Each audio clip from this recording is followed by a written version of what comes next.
More tension, more drama. This is getting so tight in Pro D2 now. Seriously tense. Only 4 rounds left in the regular league season. Nice have already gone down. Who will join them? There's a few key games this week that could decide that. But let's get into it. Starting off with a derby game on Thursday night. Colomiers and Agen.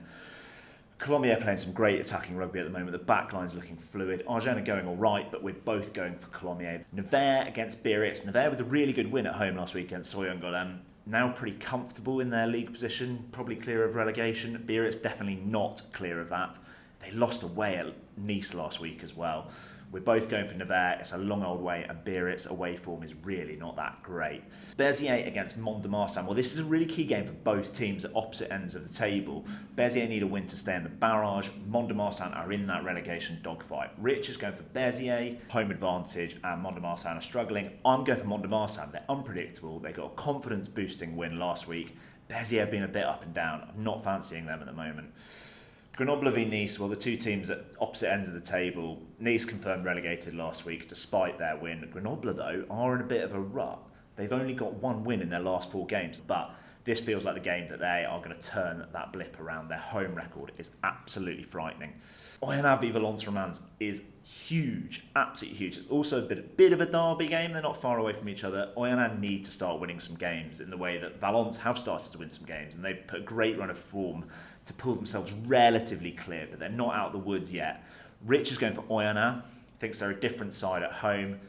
I'm going for Valence. They're riding high at the moment, and Oyonnax looks so lacklustre last week. Soye-Angoulême are boys against Montauban, and it's not quite winner takes all for those barrage places, but it's not far off. We are both going for Soye-Angoulême. Our boys, SAXV. Dax versus Aurillac. This is another massive game. Dax are in a bit of a spiral, only 1 win and a draw in their last 10 games. They are now only 6 points clear of Aurillac, who are currently deciding that relegation access match spot. A win for Dax should pretty much make them safe. Aurillac really need it to kind of have a chance. Rich is going to back the lack. He's going for Aurillac. I'm going for a draw. I think they're both sides struggling. It's going to be a real scrap. It could be really tense, and a draw feels genuinely quite likely. Brive v Provence, another huge game to cap us off. If Brive win this, that should pretty much confirm them in the top 2. Provence need a win to stay in the fight for that top 2, and there's such a high premium on those top 2 places because you get home semi-final and you get a bye round rather than having to go through the barrage. Rich going for Provence though. He's going for a last gasp win at Brive to keep that top 2 dream alive. I'm going for Brive. They've hit their form now in the run-in. They're too good at home, and Provence are not that great away. It feels like there's just so much riding on it. 3 rounds after this, derby weekend next weekend, there's so much exciting stuff going on in Pro D2. Check it out. Let us know what you think. Give us a like, give us a subscribe. Get in touch with your comments.